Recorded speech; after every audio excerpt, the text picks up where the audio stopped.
808s and Joysticks with Tom Stone and Tairell Hayward-Brown. Welcome to 808s and Joysticks, the show that bridges the gap between games, music, season with pop culture. I'm Tairell, and joining me today, as always, is Tom. Yeah, and we've got some big news coming out next gen this week. Xbox have started to reveal even more information regarding their Xbox Series X. A lot of technical specification here, and sort of, what they're going to be giving us with this next generation console. The biggest thing that everyone seems to have picked up on is that they have confirmed there is going to be 12 teraflops of GPU, which means that I think that's twice what's available on the current Xbox One X, and obviously the Xbox One, the original, 8 times more than that. So quite a big power upgrade here. But then you'd expect this sort of GPU performance when they're saying other things, sort of variable rate shading, hardware accelerated DirectX ray tracing, quick resume for multiple games, and smart delivery. What smart delivery is, I don't know. They've not really... I don't really know what that is either. So it's branding its future Xbox game studios as smart delivery, which means you can play games on Xbox One or Xbox One X consoles, Series X consoles. Oh, okay. So that's what smart delivery is then. Like I guess. Why don't they just say it's just compatible with both? Why have they given it like a weird buzzword? Smart delivery. It doesn't even make sense. This to me it's just a marketing ploy. It's marketing people coming up with stuff. But they've said third-party publishers will also be able to brand their games in a similar way, so consumers know how they'll work for the next generation of consoles. I don't know if this just means basically I can buy a game on Xbox One and it'll work on the Xbox One X. Don't know. Seems like a big marketing keyword, but we'll have to see what that means. Obviously, it's the same sort of thing we've seen with the PlayStation. I really think that we need to look closely at some of these buzzwords and the jargon that's being thrown at us, to just make sure we're just looking through everything to see if we're actually getting solid systems, because a lot of these words and stuff like that, I don't think people really know what they mean, or the general person is not going to really know what this means. So when this came out originally, when I seen it, I just really thought wow, yeah, okay, I understand some of these specs and stuff like that, and some of the things that they're trying to explain to people and how this will work for games. But then I really thought to myself, just what was the point of this? I know what the point it was, but I just didn't understand what the whole massive thing about it was, because it didn't really tell us about all the core features of the Xbox Series X is gonna have to basically offer to the user. It's just the ones it's the technological ones that they can offer to the user. So I was just kind of hardware based. So I was just kind of a little bit miffed about it, or I felt like they just tried to get it out because there was just too many rumors swirling around about the PlayStation's power, and the Xbox Series X is rumored to be a bit more powerful than the PlayStation 5 actually. So we'll have to just see when the PlayStation 5 finally announces their specs and what the system can do. I think it'll be really interesting. How did you feel about seeing basically something so spec heavy coming out as almost like a press release for the system? I mean, it's sort of the same thing we've seen with the PlayStation 5 details, to be honest. It seems like they've got the same sort of thing. Again, the way they've worded it, it's all marketing words. There's no real demonstration or anything like that. We're probably going to have to wait until E3 to see what some of this stuff actually means. Quick resume for multiple games. Okay, it sounds good, but what does that actually mean from a point of view? The point of view from the end user, the consumer, or whatever. Just explain to us what that means. Multiple get. What do you mean? I can just why would I want to be playing multiple games at the same time? I don't get it. Like, I'm trying to figure out like where what is that for? Maybe for streamers, it's for that. Like, I can't really see why. Like, can you really think of like a reason why would you really want that? Like, say for example, you pause the game and thought, hey, do you know what? I'm just gonna pause at this point. I'm gonna jump back into my other game, and then there's a third game in the mix while you're waiting for that. Like, say for example, you're doing some type of like auto casting, or you're doing like some type of building, leveling up or something. Do you think that's what's going on here? It's basically just said that it now promises to let users resume multiple games from a suspended state. So you don't have to switch a game and then resume from sort of again. But yeah, I'm not sure. They've also said things like it's going to support 8K gaming, frame rates up to 120 FPS. They have partnered with HDMI, forum, and TV manufacturers, and have low latency modes and variable refresh rates as part of HDMI 2.1 support, which is really interesting because it will reduce sort of lag and smoothing out visuals on TVs. But at the end of the day, like, you're not going to be seeing 8K 120 FPS stuff. Like, God, if you've got ray tracing in something, then if it's running at 8K, you're probably going to be getting 30 FPS on a console. So I don't know, maybe they'll give you the option that you can play in 1080 with 120 FPS. It'd be interesting. It does then start doing this thing of breaking the barrier down between PC and console again, and whether it's just easier to get PC, or whether the consoles are now just going to be PCs.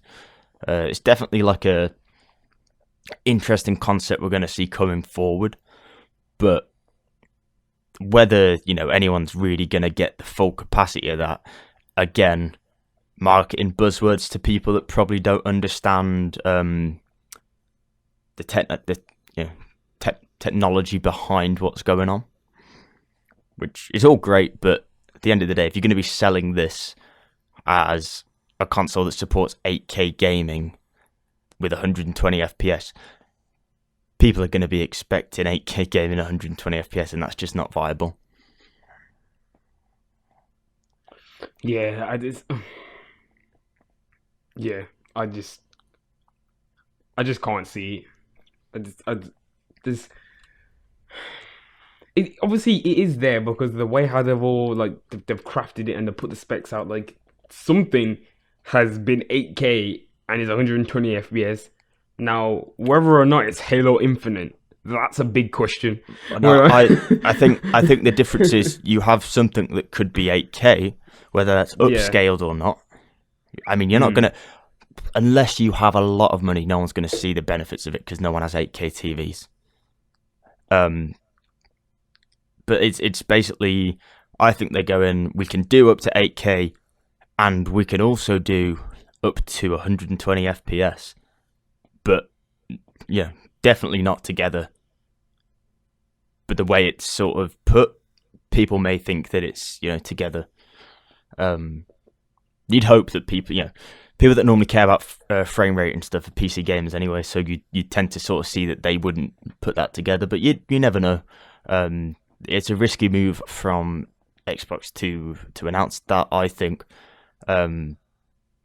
because you may get some backlash from it if it doesn't. If people are expecting the world and don't get the world. We've seen that in the games industry multiple times.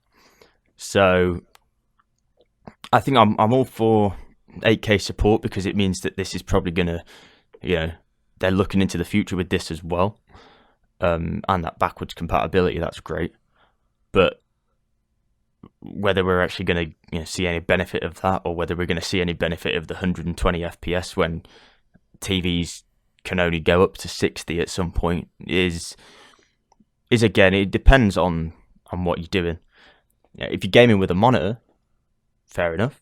You can maybe take advantage of that, but then it's also how are they going to set that up? So whilst it's all good when you sit back and look at it, mainly some of the stuff they're saying, it's sort of is it needed? Is it going to work as advertised? Who's going to benefit? Who's really going to benefit from all these features? Like, as well, like, I feel like that's what, like, your point are they was about, like, yeah. Are they beneficial, or are you even going to be able to utilize them? Because that technology is so out of reach for the average consumer. Mm-hmm. Is it really worth it? But like, people are only just barely getting 4K TVs now, so yeah, exactly. For them to even get to the boundary, to step towards 8K, like, I just feel like, I know certain other countries are much more ahead, and there is, I think in Japan 8K has been on the news for quite a while now. Like, the news has been shot in 8K and things like that. Like, certain shows, I know Japan has been quite far ahead when it comes to things like that, and it works for a country like that because you have people who have good spec TVs and they care about technology and things like that. Whereas I think in like America's a much larger place, so I could probably see people having a lot more 4K TVs and maybe even an 8K setup in America. But in England, I'm not quite sure how many people would have a 4K setup. They're quite expensive. I don't. You have a 4K, don't you? 4K TV. Yeah, I mean, 4K is relatively inexpensive now if you're going down the LED route. OLED is still expensive. Obviously, there's different ranges of 4K. There you go. If you're wanting to go 4K 120 FPS, you're looking at stupid money. If you're looking at 8K 120 FPS, I don't even know if that's possible on a TV yet. Or if it is, it's probably worth about 30 grand, which no one's paying for a TV unless it's pocket money to them. And they're the sort of people that probably wouldn't go out and buy an Xbox Series X or a PlayStation 5 because they'd just spend 5-10 grand on a PC. So, yeah, it's that thing. It's, yes, these features are good, but are we forgetting who this product is built for? PlayStation may, have the same sort of thing coming here, but are we forgetting who this product is built for, and are they going to be able to utilize the stuff that we're advertising, or is it just a way to sell more? So I'd be interested to see their take on that. I'm definitely more interested in E3 now, to see what they show, and then the comparison between Sony and Xbox for the next generation is going to be interesting as well, because they both look very similar, and the backwards compatibility is going to play such a major role. And the problem is, Xbox are going to struggle because they don't have the user base that's already there. And if someone says, do I buy a new console for $500? Do I get a new one that I don't have any games for, or do I get a new one that I have games I can still play on it? And 90% of people are going to go for the one that they already own games for. So you make a good point. The only thing Xbox do have at their advantage is they have the Windows crossover thing. So maybe someone owns a PC but wants maybe an Xbox downstairs, or stuff like that. They have a little bit of advantage in that point. And the fact that Xbox is obviously, I'd probably say more, younger generations tend to look at Xbox as like this sort of big thing. But yeah, I do think they're gonna struggle because they don't have that player base. And if we're taking into account all the news we've heard previously about having no exclusives for a few years, then I mean, they've not even really got much exclusive on the last generation. Exactly. It's just going to hurt them even more again in the long run. But what I always think about Xbox, I just think the way how it's ran, they're not too worried about taking, not saying a substantial loss, but they're not worried about maybe taking losses because of them having a major backing of, their actual parent company, which is Microsoft. And I just think that because Microsoft is such a big company, is in compared to Sony, who have to make cutbacks and drawbacks in order to even get the PS5 into production. I think, we're dealing with two different beasts here, like, in terms of what's going to happen. And it's kind of interesting that, you're saying about how the user base is there probably with the PlayStation 4, just due to how many people want to play a Spider-Man follow-up or a God of War follow-up or Horizon Zero Dawn follow-up. Nearly every year the PlayStation's probably had one of the Game of the Years, and people really want to play those sequels, or they want to play sequels from those directors, or people who had an Xbox last generation are like, I'm not going to make the same mistake. I'm going to go and get the PlayStation 5, sorry. And I think you make a really good point. And I didn't even think about that, like how they keep coming up about backwards compatibility and how games may work on both systems, but what is the true incentive to get this new system if you're not even going to have exclusives in the first couple years? Yeah, I mean, it's not even that is the main point either. Like, we talk about future exclusive or future sequels, but maybe I want to play Spider-Man without loading time. I can't do that on an Xbox. I can do that on a PlayStation. So that backwards compatibility is really, really, for me, the most important thing in the decision-making aspect of when someone's coming to pick what they want for the next generation console-wise. They're going to what they previously own. Because, like you said, people want to play those games, but if you know a new Spider-Man game's coming out and you have the last one, or maybe you just want to play the last one again, you can play it with, accelerated graphics because you now have this new hardware that you can play it on.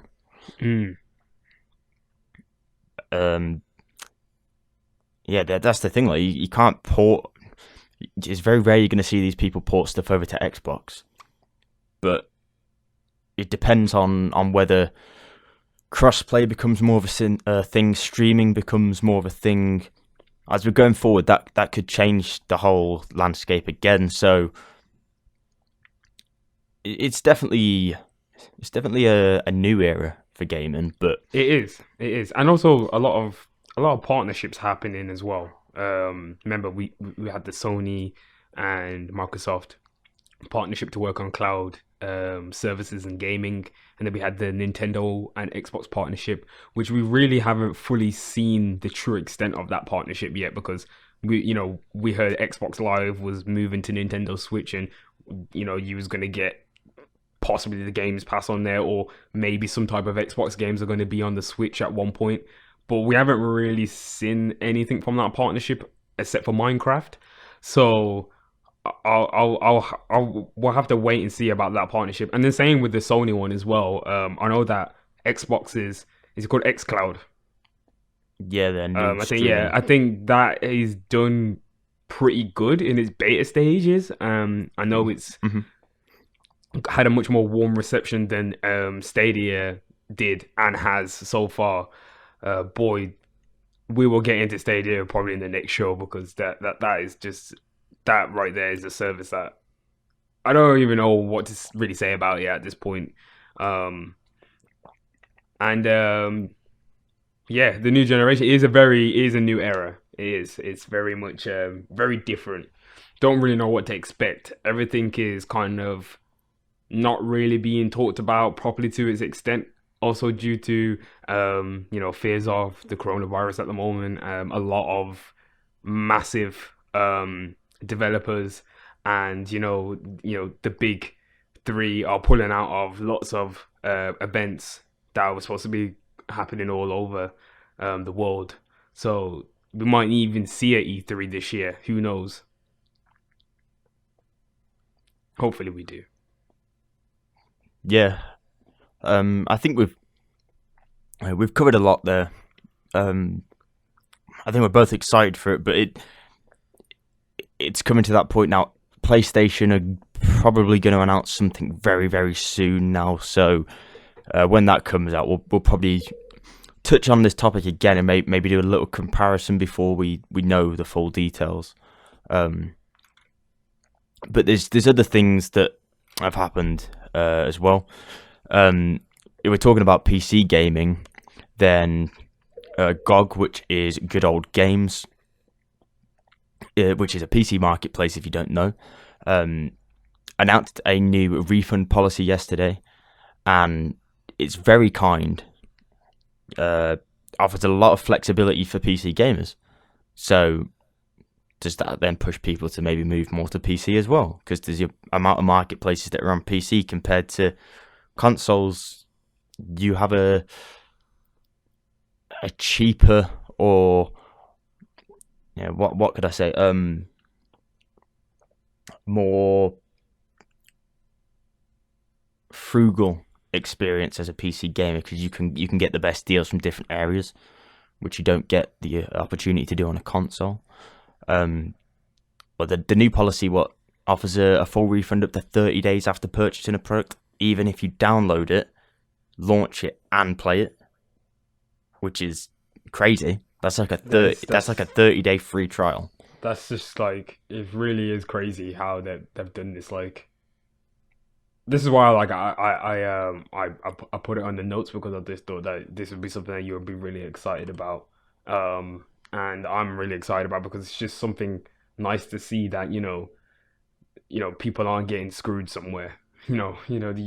As a gamer, you can make a nice conscious decision to buy from a reputable place, and at least if you feel like you don't like the game for whatever reason, or it's not up to what you thought it was going to be like, you can get a refund. And it pretty much seems like much more of like a no questions asked type deal, except for that there is a fine print to take note, and I was just focusing more of there's no limits to it, but they will reserve the right to refuse refunds in individual cases. For example, if someone is abusing the system in a way where they just keep getting refund after refund or whatnot, I think it's really important that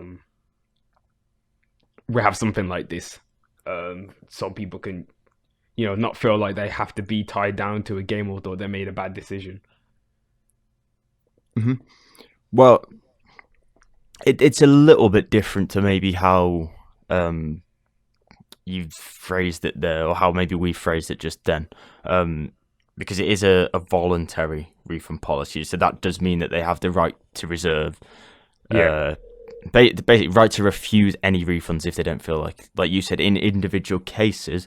But also that means that you can only get a refund if something doesn't work as you expected.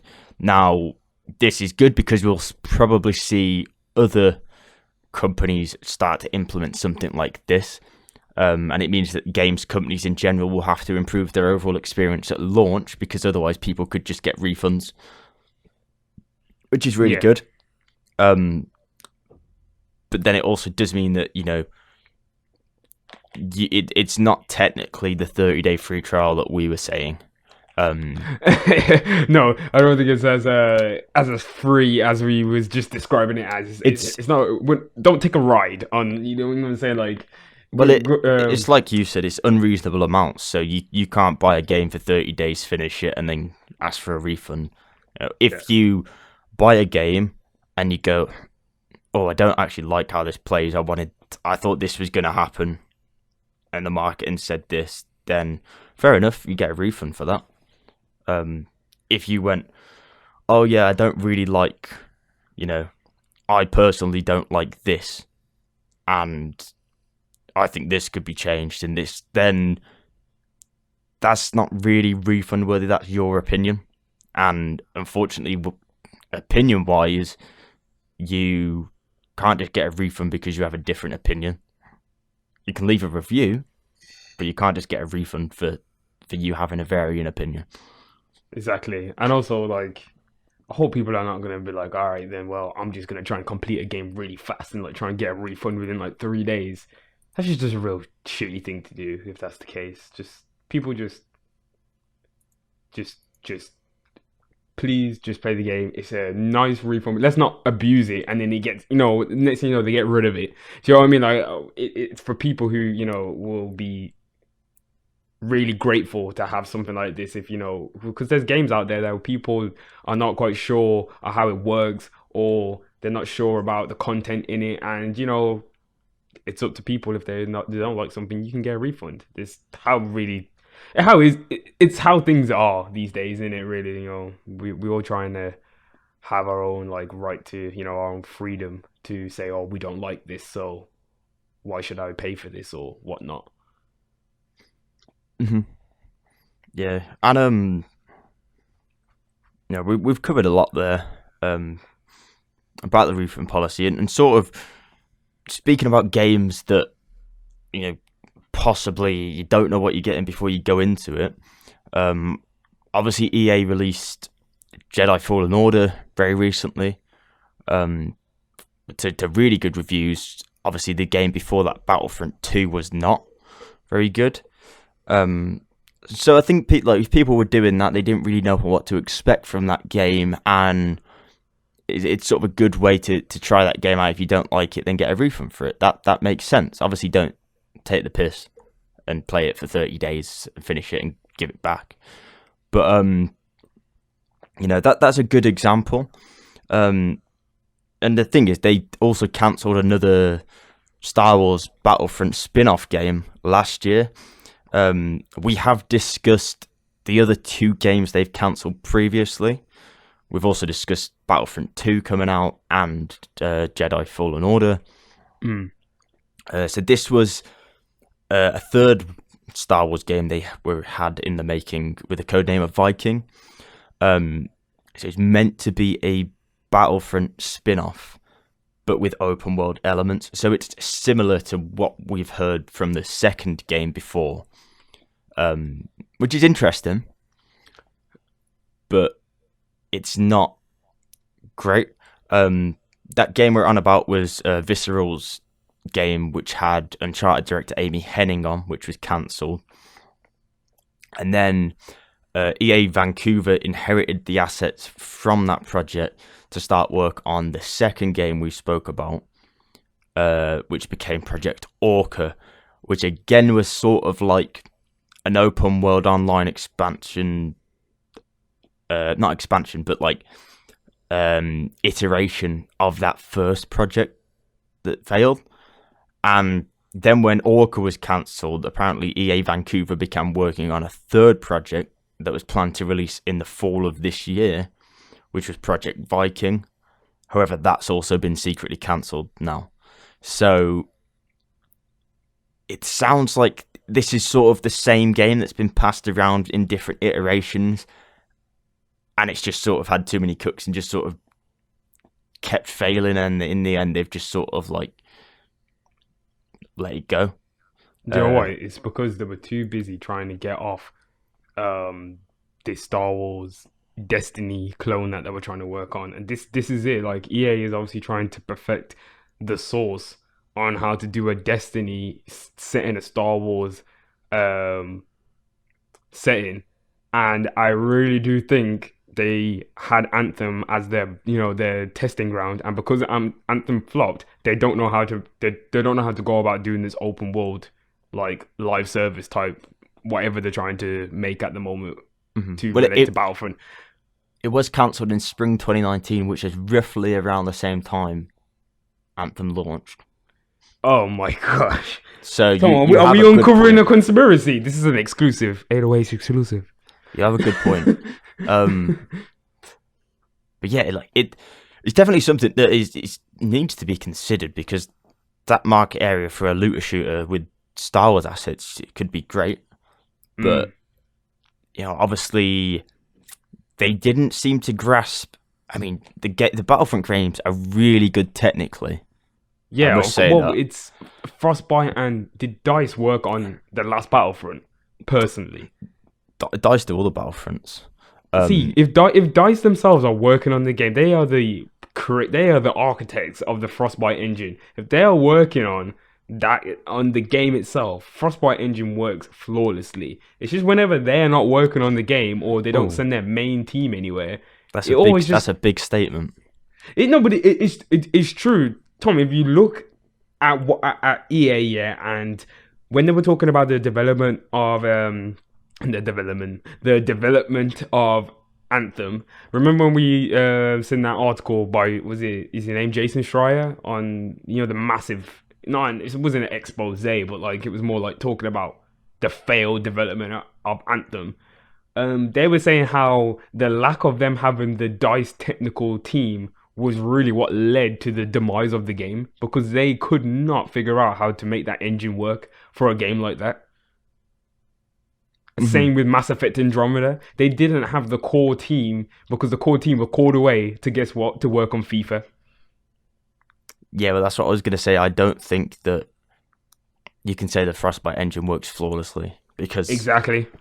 Because a lot of the games, I mean, all EA games now use Frostbite. That's their business model. I think that was the plan. stupidest thing to do. When they introduced like, oh, we're going to roll out Frostbite everywhere. If not everyone knows how to use the engine and there's only one dedicated team that does, that was really dumb.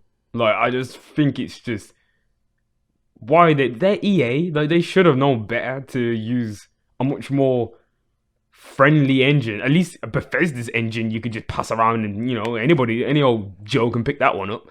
Like, like, I just really think I was quite surprised to see that like there was a technical team that specifically helps to make the game. All this time, there's only one team. Mm-hmm. But I know what you mean. I don't think technically you need that team to help you. I think there's internal documentation somewhere for how to use it, what to do, and you definitely got people with experience working in other teams that have used it before, especially now, because FIFA's been using Frostbite for 5 years. I'm thinking, what's going on then, Tom? Like, what? Like, obviously, you coming from a developer, but I don't think the engine is possibly the best engine or good to work with, and that's that's why I'm just saying Frostbite is. I can't remember what your statement was, but it was Frostbite is a flawless engine. I'm paraphrasing there. I know you didn't say that, but I said it. I just said it's maybe technically, like, to use, it might be really hard. Say, for example, the Crytek engine. I'm talking graphically wise, like the way how the Frostbite engine looks is amazing. Whenever DICE works on a game, it looks like the Frostbite engine is at its best. You know what I mean? Like, it's at its maximum. It's just like when Kojima was on a Metal Gear game when he was using the Fox engine. The Fox engine was at its maximum. Like, you just obviously expect the person who is, the brains behind it or whatever to push that engine to its maximum. Like, Mirror's Edge looks really, really good. Things worked in the game. I don't really hear about much problems with Mirror's Edge. Why was there so many technical problems with Anthem? And why couldn't they get jetpacks to work? Well, they could. I think that's personally, from their point of view, a design thing. Like, it's not even engine fault. That it's probably the way they designed it and not understanding how to do that. And that's just. It's just development shit, isn't it? Yeah. We spoke about it before, but it's also like down to them trying to push it out as soon as possible and stuff like that. And combination of errors, combination of problems. I still don't think Frostbite is technically a great engine. I think when DICE work on it, yes, it does look really good. And some of the stuff they do in their games, DICE, is very technically some of the best stuff you can see in games. But yeah, exactly. I think you could do that really in any engine, given that they built it from the ground up specifically for that game. Yeah, of course. And that's the problem. They specifically built an engine with visuals in mind, with stuff like that in mind for an action game or an FPS. And okay, Star Wars does do that, and the Battlefront games can take advantage of that, and they're technically very good.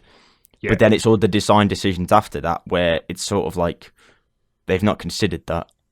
Because if you look at Jedi Fallen Order, just come out, really good game, graphically not amazing compared to some of the other Star Wars games, and technically, again, probably not amazing compared to some of the other Star Wars games. I did feel like, looking back on Jedi Fallen Order, like, I've had a little play around with it. It did look a little bit flat, like compared to Battlefront, and maybe this is just because that's a first person experience. Even though you can do have a third person experience, I just did feel like it just didn't have a certain polish on it that I felt like the Frostbite engine gives to games.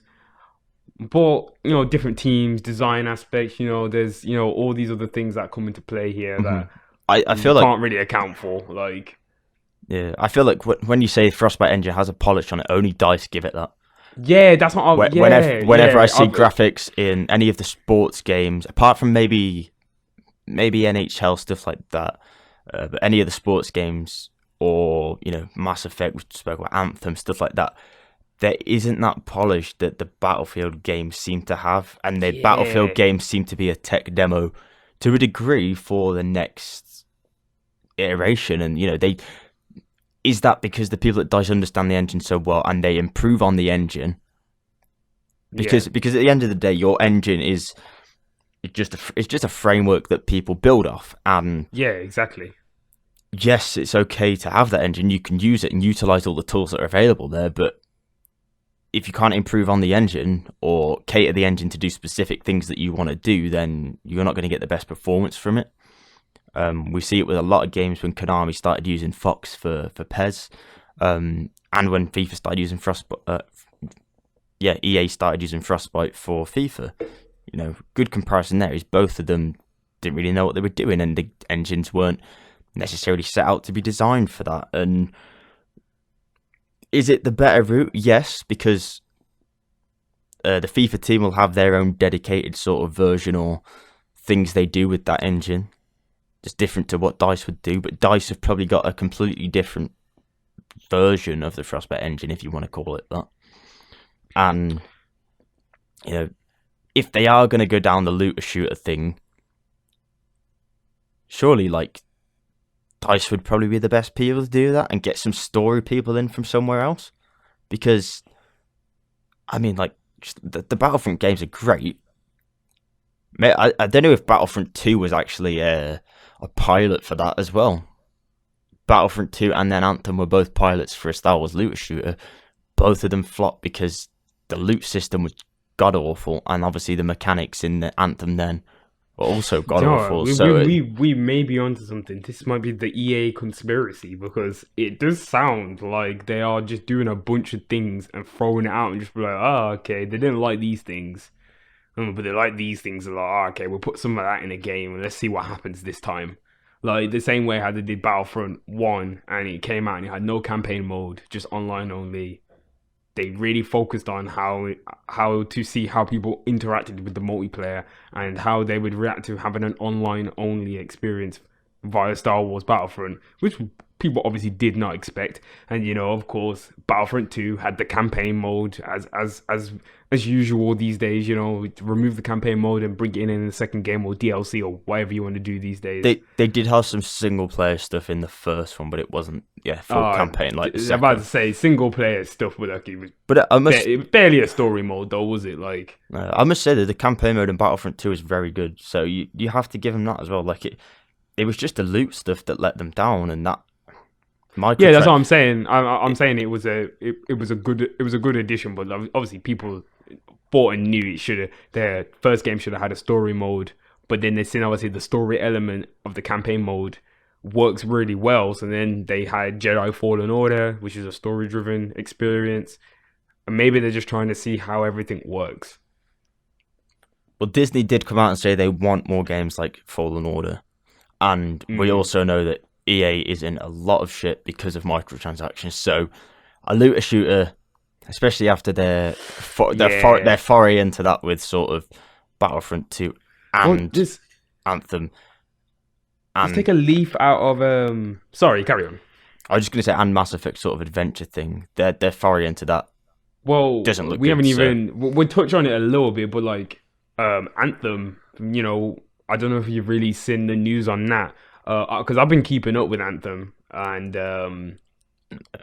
I think you're the only person I know that's keeping up with Anthem. All of its misdeeds. No, I'm just keeping up on the news of Anthem as a game, because I know it's undergoing its reboot in it, and I just really it's dead. It's very strange how they're handling this whole situation. The difference here, with the comparison that you could make between No Man's Sky and Anthem, is they could do a V2 and completely revamp it. The difference here, No Man's Sky was sort of an original idea for a game. It had something unique about it still. Anthem isn't. It's just a rehashed idea with nothing unique about it. And it was a flop. So if you do a V2, no one cares because there's other games out there that are better and will still be better. If they do a V2, they need to make that E3 trailer that they originally came out with real. That's what the V2 needs to be. If that E3 trailer is not playable in the rebooted version of Anthem, then they've failed. Like they have failed as a company. Then the E3 trailer wasn't interesting though. No, I'm not saying it was interesting, but they promised people that you could do certain things in the game, and come to find out the game didn't perform how it was even presented on E3. When they started putting things at the bottom saying in real-time footage. You liar. No, it wasn't in real-time footage. Technically it's real-time footage, but it's not real time. I forgot. Tom's gonna convert all of his corporate bullshit, man. There's difference between in-game footage and in-engine footage. Yeah, that's true. It was Tuesday. It was more of an in-game footage rather than in-engine. So maybe. Oh no, it's in-engine more than in-game. That's what it was. Well, that's just stupid. In-engine, you can make something look perfect. Of course. Beautiful. You do a nice slow pan round. Oh my gosh, what's it called? Using Unreal Editor. I remember in uni using that to make my game look sick. It didn't even have any walls. Yeah, you could lie so much by like doing in-engine like edits of your game. It's all post-effect stuff. You're technically not lying. It's still in-engine, but then when you're in game and you want the game to run well and look decent, have good frame rate, you sort of take a lot of that stuff out that you can push all the way up to make it look really good. And that's what a lot of games companies do, and that's where your optimization is key. But if they can't get the fundamentals of the game down, like you can't get the fundamental mechanics to work properly, you're not going to optimize that game to be great, especially if you don't know the engine inside out like DICE do. And that does go back to the original point that DICE understand that engine, exactly, but to a degree where they would have built on top of it, like I've said, and their optimizations are already built in. Whereas other people, they're doing stuff slightly differently. The way that Battlefront works to maybe something that's open world, always online Anthem, very different how you can optimize that. And there is ways to do it, but they obviously, if they don't understand it fully, then you're definitely going to have performance issues there, and you're going to have to have some sort of cut back on something, and maybe some repercussions for it to work smoothly, but it might not look as good, or you might have to cut down on like how much of this generation you can do, or if you want your loading times to be seamless, you're going to have to cut out on something else because you're going to be loading stuff in the background. It's unaware to people that are playing it, but it's all very important things that you have to consider for different types of games that you're changing. And yeah, it's something that they probably didn't consider, probably didn't do enough research on within the time period they had, and as we've seen, didn't work out for them. There's also obviously the greed with the microtransactions that we always mention, and everyone always will, but that was an absolute massive scandal when Battlefront 2 came out, and it was. That's what shook up this whole microtransaction thing in the first place, and EA were the victims of their own greed there, because and then the downfall is obvious. It's in plain sight now. And now there's European countries that are just like, this actual whole government should say, nah, you have to take out the coins. EA's like, but then the government's like, there's no but, like, remove it from the game now, or your game will be removed from the country. What are they going to do? They're not going to want their game removed from the country, are they? So they're removing microtransactions, they're getting rid of packs, getting rid of coins. Like, they and I think it's really good because it gives a way how to make these, well, not really good, because these companies will figure out a way to just get money from people in a different form, where I think Well, they've already that figured is, out a way to do that in FIFA. well, how they're going to do that in FIFA now? What do people pay for now? Well, that's what Volta was. Yeah, okay, everything in the store's free at the moment, but if you take the Fortnite microtransaction system and apply that to FIFA Volta, then you can earn some money, especially when you bring in online next year and you give that whole sort of game mode online. And Tom, you already solved the that's the their mystery. Like, it is their plan. I will go out on a limb, 110%. It is their plan, yeah, because it is. It's set up perfectly for something like that, and there's no reason why they won't. They already have clothing partnerships with certain brands, and if you can start integrating that into microtransactions, you're not doing a loot box, so it's not gambling, it's just people buying it. And as we've seen in Fortnite, people love skins, so why don't we just do skins in Volta, and done. There you go. Maybe you earn Volta coins and you can earn them to do stuff in Ultimate Team, so you sort of have to play Volta to do Ultimate Team. This is all League of Legends' fault. This is all Brandon's fault. Like, they're the players that were like, League of Legends was massive for buying skins and stuff. Like, I remember Brandon used to buy bear skins. Like, everyone, like all the people who play League, like, you ask them about skins and stuff like that, they don't understand what you're talking about. And it's just, I can't believe it's basically got to that point where, like, it's important. But I hope people that play FIFA don't really buy into that shit. But you know the world, innit? You know the world. Like, same people that play FIFA buy packs. The same people that play FIFA play Fortnite. So, I mean, you're not going to have the whole player base there. But yeah, you know these people are going to buy stuff, and that's it. You only have to look at the pro club scene in FIFA and the customization elements there, and the customization they brought in for manager models, and that linked into the Volta stuff, and people seem to love that. So it's just going to go a little bit further, and they're just going to get charged for it more. I didn't even think people were playing Volta like that. I thought it wasn't even that good. They brought in customization stuff for Ultimate Team as well, and they'll change how the pack system works in Ultimate Team. But there'll be customization options that they brought in this year that next year you'll be able to buy, like, exclusive stuff for certain things. It won't be through pack based, it will just be like purchases. So they definitely have a plan in place from what I can see. It might not be totally obvious, but they've tried a few different avenues, and the avenues are there for them to go into and try. Well, you heard it here first. As I said before, man, it's 808s exclusive. Me and Tom out here trying to break down the industry. Trying to really get into EA's bag. I hope we don't get killed for this one.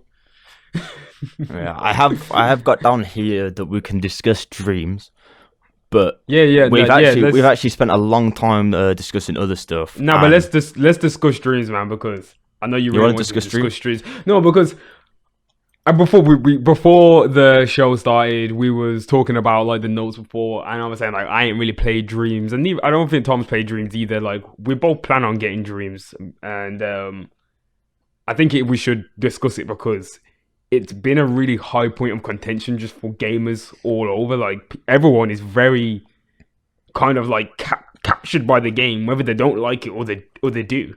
So if you want to give us a little breakdown on, like, dreams as, you know, the game, and what's being done with it, and essentially just your thoughts on it. Yeah, well, I've not played it.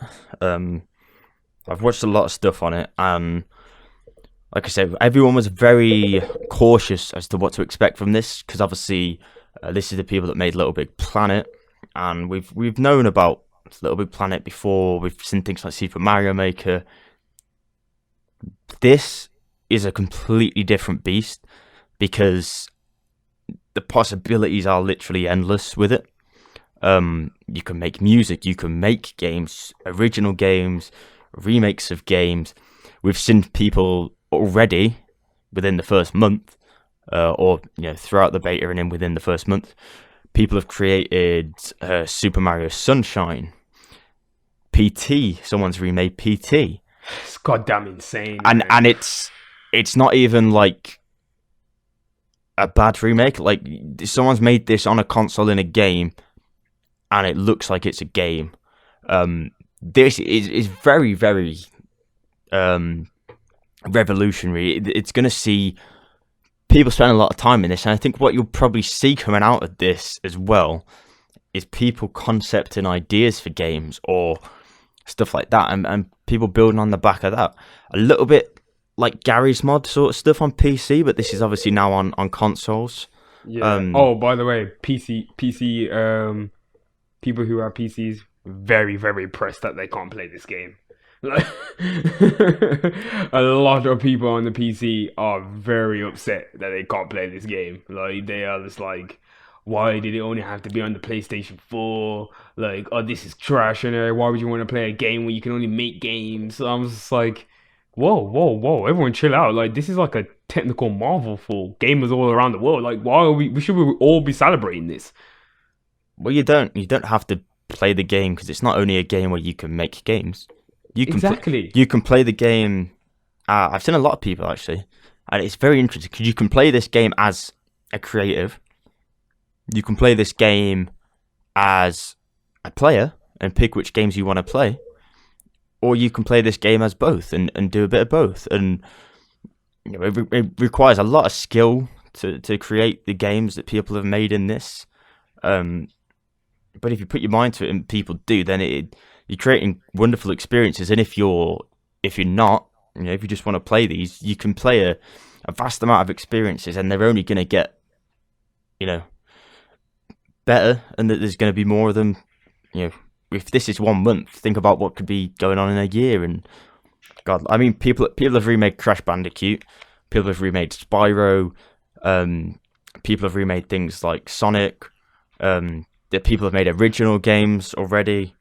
So the possibilities really are endless, and you're going to find new experiences here, old experiences, maybe like nostalgic things with a bit of a twist. So, someone's definitely going to be able to make Halo, or at least a sort of clone of Halo, and you'll be able to play that on a PlayStation. So, really, like, there's not much that you can't do with it, and it is something that's revolutionary and is important because, like we've said, going back to what we first spoke about, next generation, if this allows cross transferability, it's a big word, to the next generation, then surely this only gives Sony another sort of card to play. Yeah, for sure. Like, it was just, the whole game is just crazy. Like, I'm looking through it more and more, and I really want to play it, man. I just don't know what to, like. I just don't know. Do I have time though? Like, I would really want to start making stuff on there and stuff like that. Like, it just seems like the possibilities is just truly are endless. Like, I just wouldn't even know where to start with something like this. It's just, yeah, it's crazy. And to think as well, it was first revealed at E3 in 2014 as well. So, but it's definitely one of those things where you think maybe it's not worth the wait, but from what I've seen, it's worth the wait. Like, they seem to have got it right, and people have said they weren't sure about the controls, and I wasn't sure about the controls, and I've not played it firsthand, but people have said the actual control element, controlling the little thing with the movement of your controller, it does actually work really well. So it seems like they've done a lot of sort of research into it beforehand, and a lot of testing, and just wanted to get it right. And it's a good example of a game not being rushed and coming out and being really good. They have hyped it up a little bit, but not too much. But it has actually lived up to the hype, if not gone beyond the hype. And I think that's also down to the fact they took their time with it as well. Like, they didn't try and push it out as fast as possible. So it's a modern day success in the games industry, which we don't see a lot of, especially after 6 years. Yeah, exactly. It's very much something that we just haven't seen. Like as I said, like this is why Sony will forever be like, well, my favorite company anyway in terms of like when doing development and stuff like that. I just feel like they come out with certain games. Like there was a game on the PlayStation 3. Oh man, I think it was called. It wasn't called Into the Darkness. I don't think so. But it was a very, very conceptual game on the PlayStation 3. If I don't think of it by the time we're like recording now, next show I would definitely talk about it because it was pretty much like a game that took a form like this. Like you created your own kind of scene, but it followed a slight storyline as well. It was just a very odd game for it to come out at the time, and it was very conceptual. And I felt like Dreams really reminds me of that, but as a much more fully realized game though. Mm-hmm. Adam, people have remade some of the best games in it. Good example, someone has made Metal Gear Bandicoot, which is a crossover of Crash Bandicoot and Metal Gear Solid. That is hard. And people have also remade like some of the original Metal Gear Solid games in Dreams, so you have that there as well. And that leads nicely on to our next few topics, and that is that Hideo Kojima is going to be receiving the BAFTA Fellowship, the highest honor you can really get from the BAFTAs. Yeah. But he's going to be given that at the BAFTA Game Awards on the 2nd of April 2020. You can speak about this. He's probably your idol, and Yeah. probably someone that deserves it. I think you'd definitely agree. Yeah, of course, I definitely agree. No, we ain't really one for like, well, both of us are pretty much like meh on award shows and stuff like that. Just due to the fact that like we know how it goes. But the BAFTA Game Awards I would say that's probably something that is quite regarded. Does definitely look towards the right people within the industry, and yeah, I wouldn't quite agree with them giving the fellowship to Peter Molyneux though. He didn't need the fellowship award. Peter Molyneux did a lot for games. No, Peter, he did. Yo, I get as much shit Peter Molyneux does get. Yeah, I felt like that was really drilled into us in college that like Peter Molyneux is a douche. Like, well, like he did make some legendary games. He is a what I would like to say probably like one of the godfathers of like games. Like he did create a genre and stuff like that. Like you gotta hand it to him. So, yeah, this fellowship award previously included Tim Schafer, John Carmack, Gabe Newell, Peter Molyneux, Will Wright, and Shigeru Miyamoto. So, this is a very prestigious award. Those are some of the biggest names that you definitely put Kojima's name next to them, and he holds massive weight within the industry. Over 30 years of amazing titles, a lot of them being done with Konami. Have to give a slight shout out to Konami because they, without Konami, yeah, the Kojima wouldn't be where he is as well. I would have to say that. Also, Konami wouldn't be where they are without Kojima as well. And it's just like I think it's sad that their partnership is obviously over because there's a lot of titles now we will never ever get to see the light of day. The Fox engine never will be developed further by Kojima and his technical team, and yeah. But I'm glad that he's onto better, newer, brighter future with his partnership with Sony, which seems very healthy. Death Stranding, very, very a brilliant game. Probably will go down as a masterpiece, and he is on track to create a brand new horror game for the PlayStation 5. So I can't really complain at this point. I've not played Death Stranding, but I've not heard amazing things from it from a lot of people either. I just wanted to point that out. I mean, you obviously got a slight bias towards it. I do think it has its slight problems, but I do think, regarded as the game as a whole, I don't really see where people are drawing comparisons. Like, show me a better game. Then I would like to tell me, what game do you think that is much better that has come out than Death Stranding? You're saying it's all about walking and delivery, but there's so many things that I've done within the game that nobody's ever told me that you could do this in the game. I'm constantly surprised by things. I feel like it's a lot of these opinions are coming from people who have never experienced the game properly, or they just didn't feel like they wanted to do all this traveling or take the time, because a lot of people have ran out of patience to have with a game. It's the same way with like how I put down Red Dead. I found it really boring and monotonous because I didn't really want to play the game. It was very slow at the beginning, and I just didn't like the aspect that I'm gonna have to either walk or ride a horse everywhere.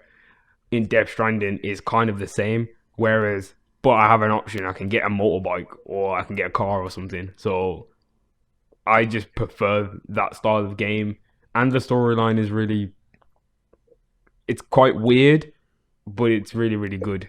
And I don't know what's going on at the moment, but that's a lot of Kojima games. If you don't know what to expect going into it. And I would say that, like, even though like general public don't think it's a good game, a lot of critical acclaim has been given to the game. And I would say I would rather much go off the critical acclaim from people and saying about how great the game is and technical wise, than people who are much more used to playing a fast pace and what I would call fast food gaming, which is more COD, Call of Duty, Fortnite.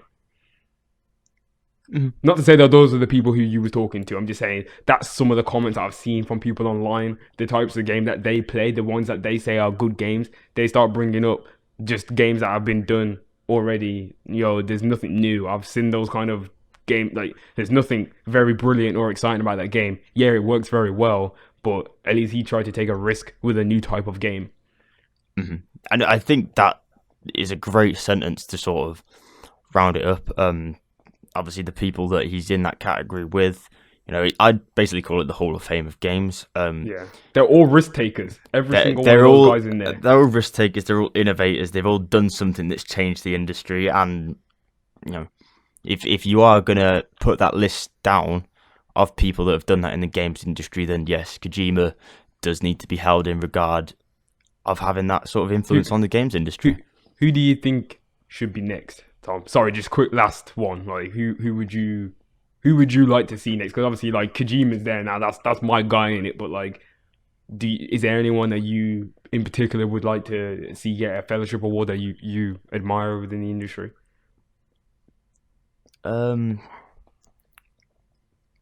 Off the top of my head, no, not really.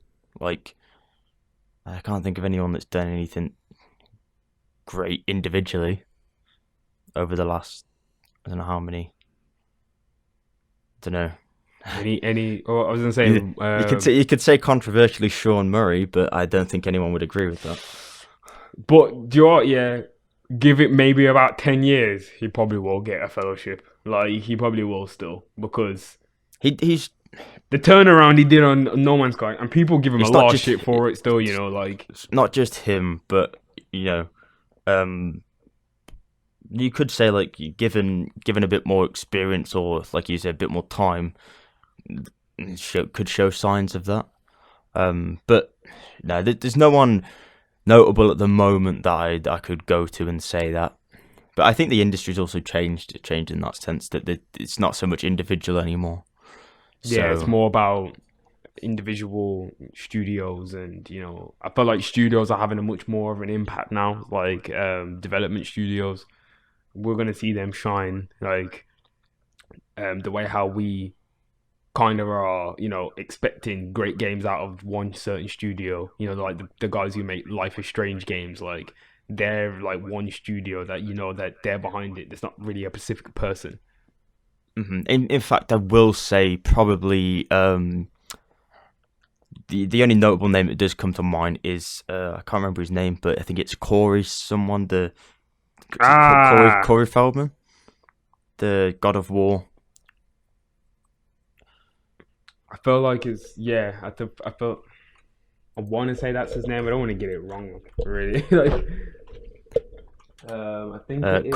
Corey Feldman is the guy out of the Goonies, so it's not him. I must say that. And Corey Feldman is also, rest in peace as well to Corey Feldman. He's actually dead. We don't want to be making no jokes, or like, we're not trying to say anything like that. Like,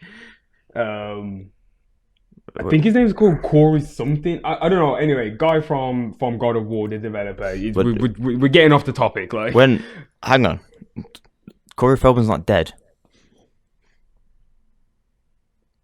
Corey Feldman's not dead. No. Why did the search engine come up saying Corey Feldman's dead? Just take that back. I'm taking it back. No, Corey Feldman is not dead. No, Corey Feldman is not dead. Sorry, the other Corey is dead though. Is it Corey Haim? I don't know who that is. He's the one out of Lost Boys. They were all in the film together. Oh. Yeah. Anyway, it don't matter. I got really confused between the two Corys. I'm very sorry. Rest in peace to Corey Haim. Mm. So Corey Barlog is probably the one that I would consider that he's the director behind the God of War series. And I was gonna say Corey Balrog, but I know that's not his name. Yeah, he's the only person to me that from the top of my head that jumps to mind. But there's definitely going to be more people that influence maybe in bigger ways throughout. Yeah. Maybe Amy Hennig, the writer from like Uncharted and stuff like that. Yeah, You could maybe get like an honor. I'm trying to think of other people. Don't really know. But you're talking about people that have done this for. Yeah. You know, the difference is these were all people that were at the very start of the games industry that innovated massively, and it's become harder to do that. But there's definitely potential there for someone to come along and do something. And we will just sort of end up with that to say that,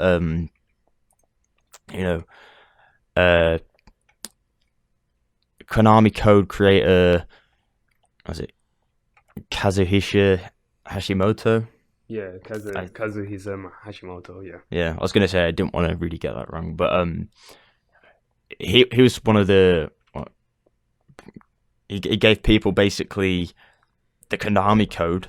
He was credited with implementing the Konami Code, which is a absolutely revolutionary thing that people know, that gave players sort of godlike cheats in most Konami games. So things in Contra, Castlevania, other Konami games, and sadly he has passed away. So our thoughts are with his family and rest in peace at this time. But you could say he should possibly be considered for a posthumous award for that as well. Maybe put into that Hall of Fame. Yeah, for sure. When I was in this, I was like, damn, like he really is like a GOAT in this. Like, he created such a legendary cheat code, which he was also one of the first people as well who decided to start putting Easter eggs and little tidbits here in games, and little secret things that what was kind of not unheard of at the time, but like wasn't really implemented into games like that. Like, he would secretly put these into the games without anybody else knowing them, and then once a player finds out, it's crazy how that kind of innovation was going on. And he was at the company at the same time as Kojima was there, and him and Kojima worked together as well. And I can imagine it must just be really, really sad and heavy over there at Konami to know that they lost such a great game producer. And rest in peace to Hashimoto. Thanks for all of the years of the Konami Code, and we're still going to keep using it to carry on his legacy. Mm-hmm. Yeah, and on that note, we will move on to films and TV, that section where we discuss what's gone on in films and TV the last week. Bridging the gap between music and gaming. 808s and Joysticks.com. And sort of speaking about that, we've just spoke about games. We're going to speak about films and TV, but there's a link there, and we've heard of this Uncharted movie that's been in the works for a long time. Disney Pixar just released Onward with Tom Holland and Chris. I can't remember his name. I think Chris Pratt. So on the red carpet, Tom Holland, and even in some of his interviews and stuff, he's been discussing the Uncharted movie, saying that it's going to be filming very soon. He's going to start filming on it soon. And weirdly enough, it's going to draw inspiration from Uncharted 4, A Thief's End. So apparently it's going to have a very global scope, but it's drawing off the most recent Uncharted games rather than the previous stuff. Is that a surprise to you? Tom, in my eyes, I'm sick. Why the hell are they doing this? What's the point of?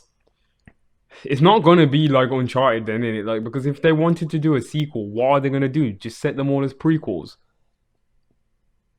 I'm having a hard time just coming to grips with why they're doing the fourth game. It's called A Thief's End. That's the end. Why are we doing the fourth game? Might as well just do the spin-off game as a film instead. Like, it's just stupid. It's just really, really stupid, man. I guess we're gonna have to see. But it's not. It's not based off the fourth game. It's drawing inspiration from the fourth game. But considering the backlog they have of content for Uncharted, it does seem odd that they're drawing from, the fourth installment in the series rather than starting from the beginning, the content they had at the beginning, or even some of the spin-offs they have. Oh, I just don't know. This is the frigging problem, yeah, with Sony Pictures sometimes. That I just don't know who's choosing their content. Like, it's just the same with like how they dealt with Venom and how they're dealing with Morbius. For one, still, no one has sat down and explained why Morbius is being made into a film. He's not even Spider-Man's most arch nemesis. What are we doing? Look, I didn't even know. And why does Sony Pictures keep using Tom Holland for everything? He can't be Spider-Man and Nathan Drake. Do you think that's just a little bit strange that they're using him for Nathan Drake and Spider-Man? It's almost like, we've got Tom Holland locked in on a 28-9 deal, like year deal. Let's just get him to play everyone. Like, I just don't understand. Mark Wahlberg is going to be Sully. Mark Wahlberg's not old enough to play Sully. Tom, you probably will maybe enjoy the film because I don't think you really check for Uncharted like that, but for people who have played the Uncharted games, it's just going to be another one of the ones where the fans are just going to be really upset that you're not just making the film like how the game was set. Just tell the story in a film form. It's just as easy as that.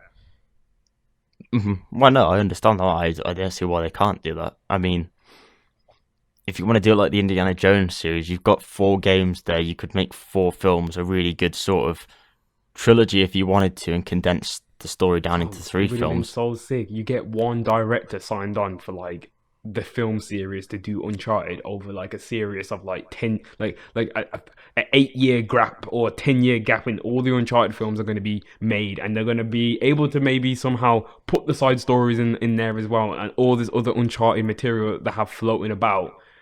And instead they decide to just start taking inspiration from the 4th game.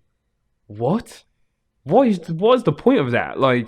Okay, I understand Sonic, which by the way is done amazingly, and I am actually kind of looking forward to go and seeing it. Seeing a film like Sonic, who had to take inspiration from so many different Sonics because Sonic isn't set on Earth. Uncharted is a game that is pretty much set in real life, can be done in real life setting, is pretty much a thing that could happen in real life if, people really are on their Indiana Jones shit like that. And, there is really hidden tombs full of gold and, goons everywhere. If that's real, it could have worked so well. But instead you got Tom Holland playing Nathan Drake when he looks like a child. And you got Mark Wahlberg. He's playing a young Nathan Drake. That's even friggin' worse. That's even worse. Why are you're playing a young Nathan Drake on the 4th Uncharted game where he's the oldest? Yeah, but we don't know the full stuff. It's inspired by the fourth game. So whether that just means that they're taking a lot of the content from that and using that to develop this other story, we don't know. But see, Tom, I'm out already. But it's a lot of inspiration came from the game, but it's a very young, fresh take on the character because obviously we didn't get to meet him all that much when he was younger. Why are we making him younger then? more relatable. Fuck this, man.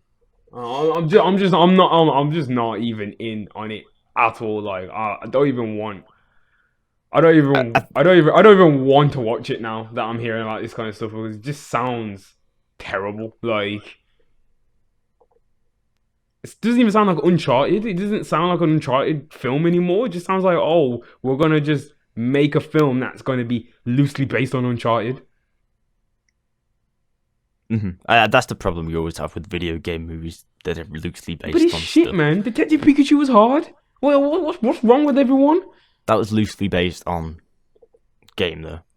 Yeah, So but at least but they stuck to it. They did something that was loosely based. They called it Detective Pikachu. It was loosely based on the Detective Pikachu game, and it had elements of different Pokemon stories in there. You are calling this Uncharted the film, a game that has a trilogy that is a story that follows on one from the other. Why are you taking inspiration from the last game? I don't get it. I'm just trying to make sense of it all. Like it's like Harry Potter. It's like Harry Potter starting from number 3. Why would it do that? So if you're looking for a game, it would be Detective Uncharted. Yeah. Essentially, it will be Detective Uncharted, which will probably be really sick. Like, imagine if you was a detective, you go around like solving mysteries. Oh, there's a cave with some gold over there as well. No. I mean, you could flesh it out, and it might be something, but yeah, I mean, probably compete with the movie itself when it comes out. But we'll have to wait and see. Like I said, yeah, I'm probably more not excited, but more open-minded about this than you, as you said. But yeah, it does sound like they're messing with source material they probably shouldn't be.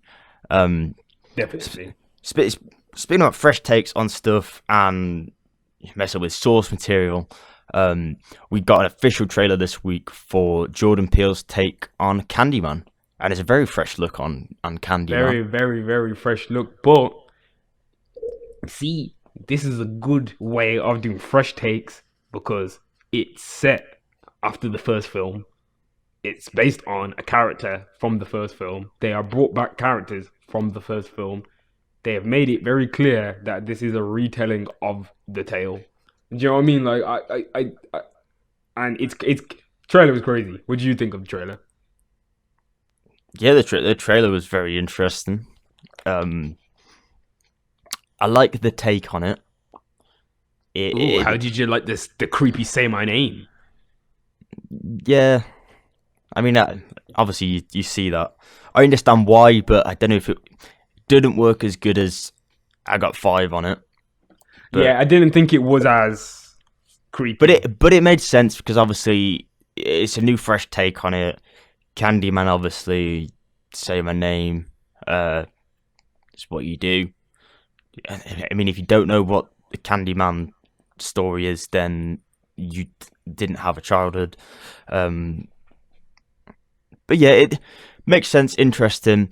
The interesting concept for me is that there's definitely more between the protagonist of the film and the antagonist, and whether they're the same person or not. There's something there, and it's very interesting to see how that story plays out, because it seems like there's more of a story going on in it as well. And we tend to always see that with Jordan Peele films, but there's definitely this sort of story going on as well. And I'm interested in that more than the horror aspect of it. But obviously the horror aspect's really looks really good. Again, it's well done, which we tend to see with Monkeypaw stuff. It's always pretty well done. Maybe a little bit of comedy in there, and that psychological aspect of, is the protagonist the antagonist? I think that's, for me personally, that's the key thing I'm going to be focusing on for this film. But yeah, we didn't see too much given away in the trailer, which is good. It does come out in the summer, so I will be watching that. Oh yeah, for sure. I'll definitely be watching that as well. It's really, really. I like how it relates to the original Candyman. I like what they've done in trying to retell the story. And I thought it was a really gory trailer as well. It wasn't really holding back on anything.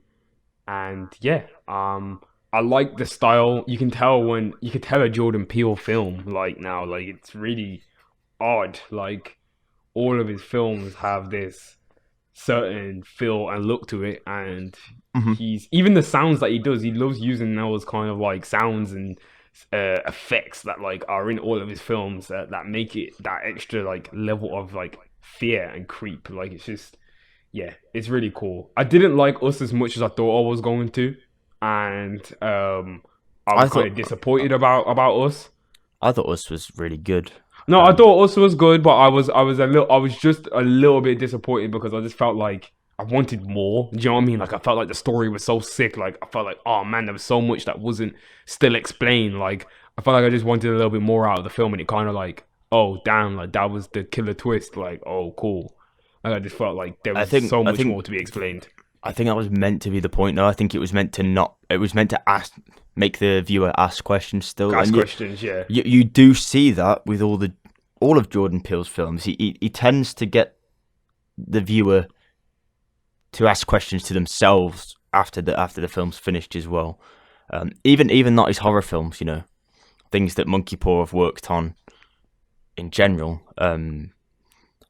They all tend to have some sort of social or political relevance in how you interpret it, and sort of make people reassess what they're sort of doing. I think that's you see that with his casting as well, and Yeah, stuff for like sure. that. He definitely has a role he wants to play, and put this thing out, these questions out, and this content out in it, entertaining way, but also sort of giving people that opportunity to think and interpret things in their own way. Yeah, yeah, for sure. And thinking about like thinking and interpreting things in people's in their own way. Um, I actually managed to catch Parasite this week, and it was Okay. really good. Tom, go out if you can find a chance, or you can see if you can try and watch it.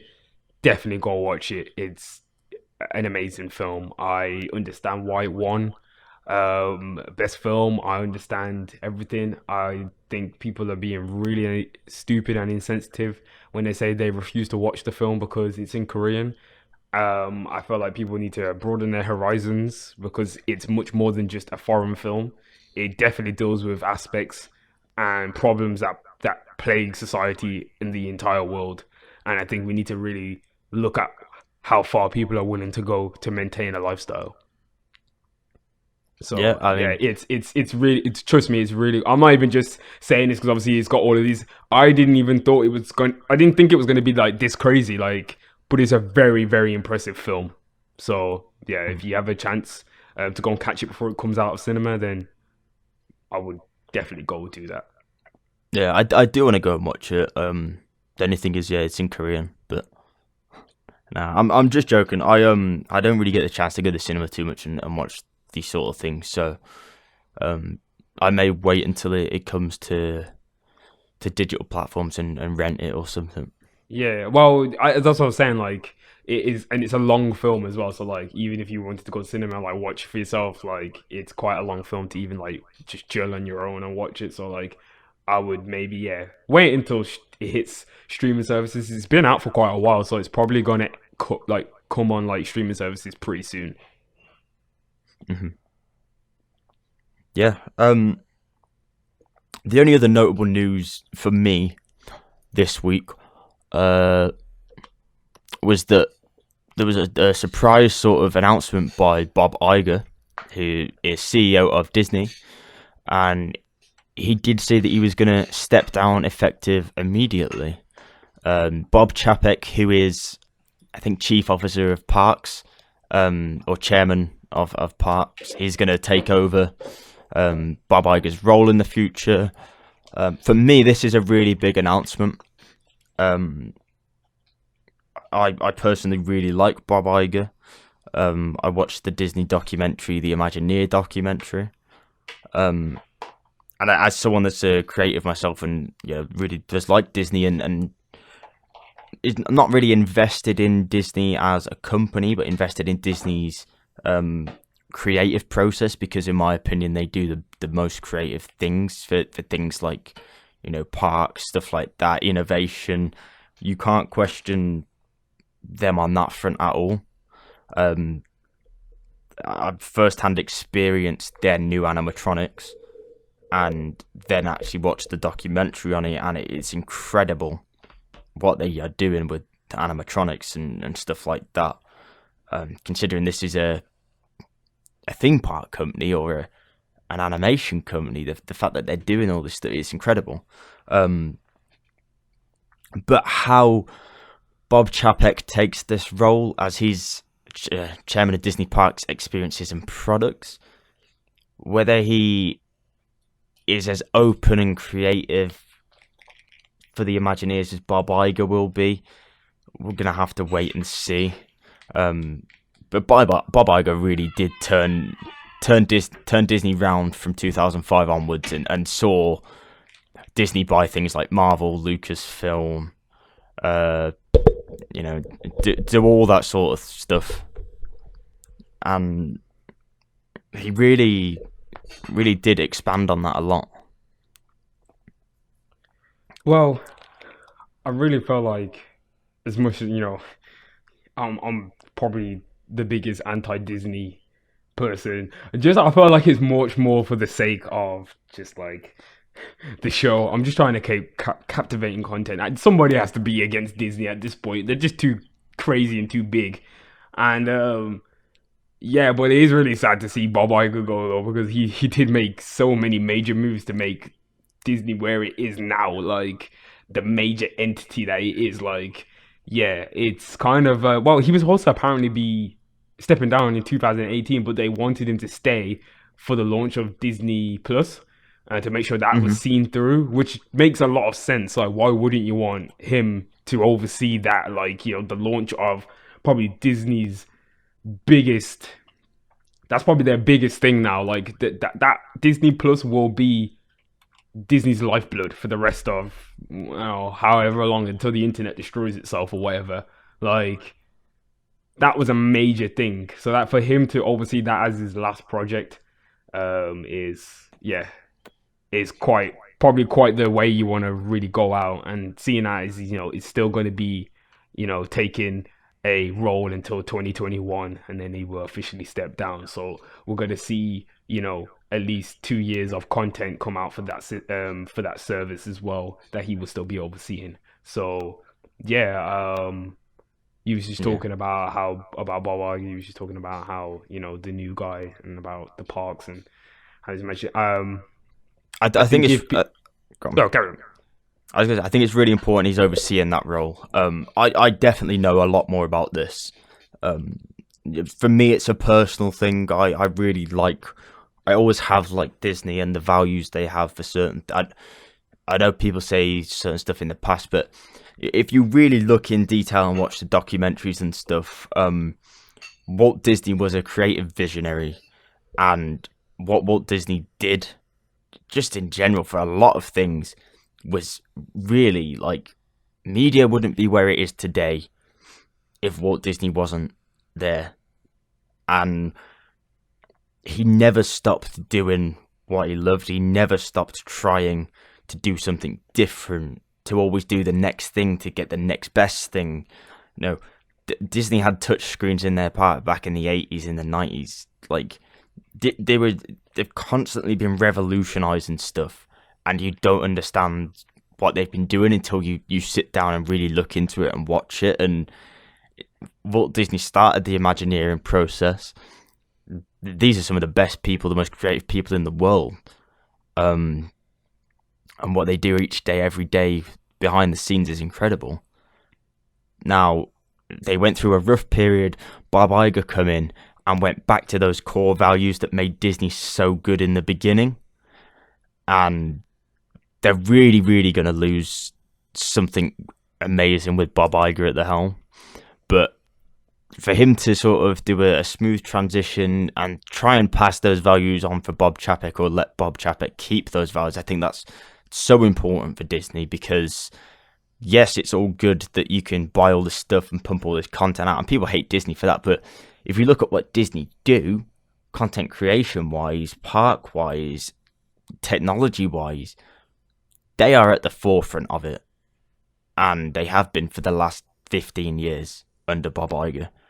So, Bob Chapek's got a really big job ahead of him, but if he tries to instill the same core values and keep that Imagineering side as creative and innovative as it is, then I don't see Disney having a problem. But, like I say, other CEOs in the past have gone down a more businessy route and not let the creatives be creative, and yeah, it can go badly. Badly for Disney is still good, but it can go badly, and the position they're in now, people will say they're untouchable, but with a big change like this, they're far from untouchable. Yeah, no one's untouchable, man. Like, look at like some of the roughness that Apple have had to come out on top of. Like, I'm just comparing, because I feel like Apple and Disney are like two companies that I see on the same level, almost, because of just how people can like the way how they valued a brand like that. And Apple had really rough times. What were you gonna say? Sorry. I was going to say Apple and Disney. The link there being Steve Jobs obviously used to have a big say in Pixar and Apple, and Steve Jobs was quite big in Disney's resurgence again after the 90s films for things like Toy Story. The Pixar coming into that and the influence there. So Steve was massive on trying to innovate and bring 3D to films. So like that was really, really big. And just as I said, like that link there, I forgot about that Steve Jobs link as well. That's what makes it even more crazy about Apple have had rocky times, and they've had a few changes here and there. Having Tim Cook as the new CEO, and but Apple are pretty much like back on top. Like, I don't know what they did, man, but I think that whatever they did with AirPods, was like the most smartest thing that Apple ever did. The difference is these people, these companies, Disney and Apple, are founders, fathers of their industries, and people forget Apple made the first computer. People forget Disney were the first people to make a full feature-length animated film, and then it went on to. Didn't he get nominated as well for an award? They've won first animated film to get an award. It's just things like that, innit? Like, but Pixar, massive. Like, people don't forget that, and when people do at the top, they forget that, and you tend to see them drift away. But I always see that once they go back to those core values, and Apple have done that, they've gone back to those core values of being innovative again, and not just try and pump out as much as they can. I mean, you could argue that point, and you could argue the same point with Disney, but they have gone back to those core values, and obviously there was something special about that, because that's what Walt Disney did. That's what Steve Jobs did. That's why those companies made such an impact. And if you go back to their core values, then you're just doing the same thing again. And if the formula works, then you could say if the formula works, don't change it. But that obviously your innovation is still in there. But yeah, if the formula works, if those core values work, don't change it. Just innovate on it. Keep them in mind, keep them there. Don't drastically change your business plan to just earn money. Take those risks. Bob Iger, when he came in as Disney CEO, I'm going a bit sort of off topic, but he made a massive risk at Disney to lose a lot of money when he first came in to improve the parks and stuff, to get him back to what Disney's core values were, and it paid off. What's it called? Tell me, have you watched Defunctland? Don't think so. Watch that. I can't believe you have never even watched Defunctland. It talks all about Tom. you're gonna love it. It just talks about all about Disney and about all the parks and like the problems that they had and the money that was spent and how Disneyland Paris never nearly worked. And yeah, it's yeah. I know a lot about the park. It's the parks themselves because I like roller coasters, and they talk more about the roller coasters themselves and how they worked and shit. But it also talked about the business side and how important it was for. Yeah, I mean, you were saying about the Imagineers and how they had it all drawn out and designed and what the parks looked like. Their original idea still had to be scaled back, and the parks still looked amazing. Yeah, well, that's what the Imagineering story is on. Yeah, on yeah, Disney Plus. It is quite crazy. Yeah, It's the same thing, but a little bit more in detail because obviously you have the inside knowledge of Disney. Yeah, they definitely got all the raw source material. Whereas like that guy, I don't know, that guy might have potentially even worked on the series because he's quite connected. Do you know what I mean? Whoever this guy is that does all of the defunct land things, he's like quite big now. Did you know? Quick back before we move on as well. Did you know that Disney made the first launched roller coaster? I probably do. They probably said that in one of those one of the videos when they were when they were reviewing the park. But that's really interesting that they managed to actually innovate on roller coasters as well, and create like the first they've created the first type of a lot of things. I think even some of their they're in the dark like roller coasters and that were like brand new. Like they innovated and made those like a thing. I think was it Space Mountain was pretty revolutionary at the time as well. Yeah, Space Mountain was the first launch. There you go. Yeah, Space Mountain. Yeah, they made a custom. I way off topic, but they made a custom launch mechanism for that. The Imagineers did, and like I mentioned earlier, they were also one of the first people to use touchscreen technology back in the 80s. Interactive touchscreen technology, which was that at Epcot or wherever, like that place. Yeah, yeah. But if you're looking back in the 80s, like it's incredible. That's crazy. It is. What they were doing back then, it really is incredible. It's very, very crazy what they were doing. But like even in the same way, I remember you was talking about like core values and everything like that.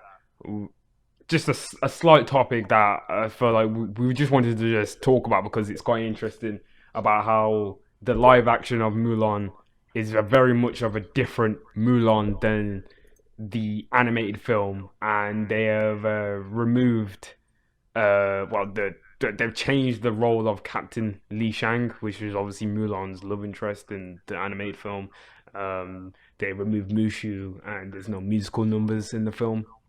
And I don't really have any problems at all making removals from, to try and update a film. The problem I have is like Disney doing these live action remakes, and some of them are like one for one true to the story and it's got songs in it and all sorts, and then other films are totally different.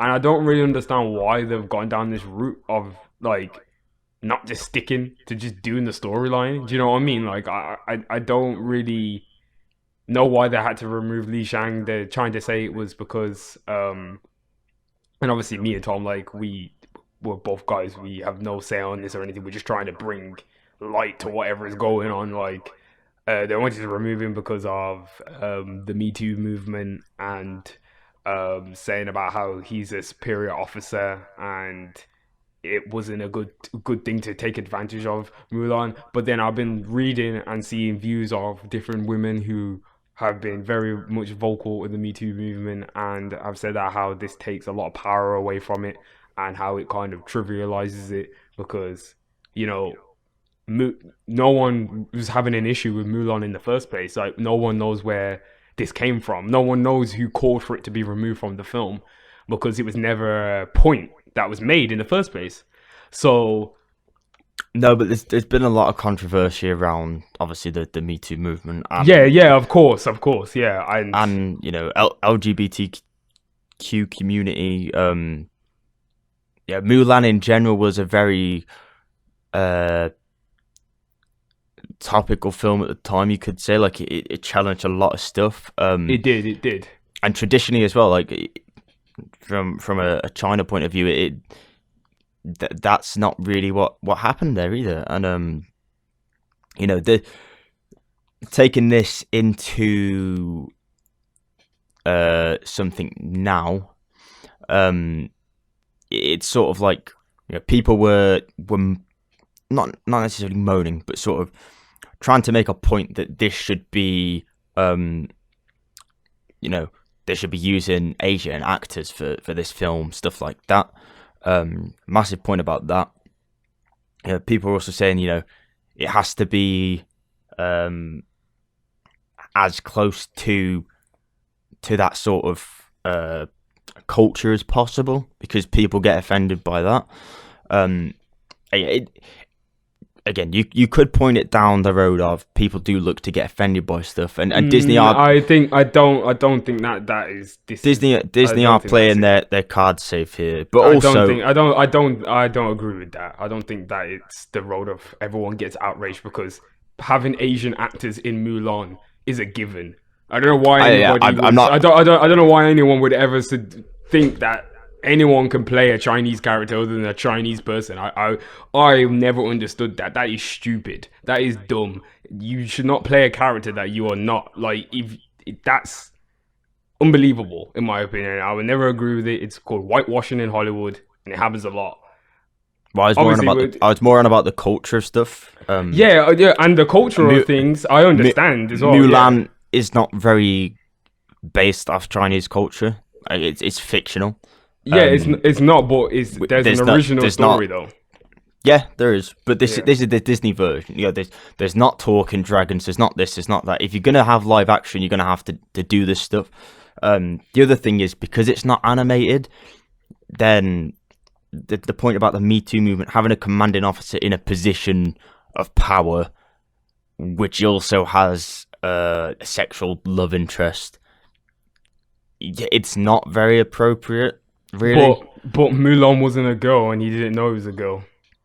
So that's why people are talking about, like, well, what are we talking about here? Because they're trying to relate it to the Me Too movement and trying to say how it was a commanding officer taking advantage. But then people on the other side of it are saying it's unfair to remove a character like this because it was very important for a character that would express bisexuality in that type of time, which it did happen. There was things like that going on. It's happening like that all the time, and they were saying how it was important for that to be included in Mulan. So, like, it's almost like there is two sides that want different things by the looks of it. I have not really seen any outrage about it from anyone, in my personal opinion. Personally, I never saw Li Shang as a bisexual icon in the film. For me, he sort of knew that Mulan was a woman and kept it to himself because he's seen that she was, willing and passionate to do things for her country. That was my interpretation of it. I never seen him as being a bisexual character because I feel like he sort of knew. Whether other people's interpretations are different, but you have to understand that, yes, okay, even if he's bisexual, though, having someone in that position, in a powerful position as a commanding officer, having the authority over someone else to tell them what to do, then it could become uncomfortable on screen. Especially, this is a children's film. It's trying to stay true to the culture as well as much as possible without being offensive, stuff like that. So, I don't see the problem. They have split it up into two characters, one who's sort of an equal and one who's a commander, because that just sort of splits up the, commanding person and sexual love interest in the same position. That does not mean that the other equal, the half of that character that is now her equal in the film can't also be bisexual or interpreted as bisexual. So I totally, like, it's really, really confusing for us to, like, try and maneuver this whole point because we're just trying to do our best because we don't want to, like, say anything. Like, we're not trying to upset anyone or anything like that. We're just trying to just make sense about the Mulan live action remake, because I just want to know how, like, are Disney gonna have this take with every film going forward? I just like to know, innit? Like, I think they have to be careful, especially when you translate animation to live action. It can get very... things in an animation context are completely different in a live action context, and that is important. People don't really think about that too much, but it's very important.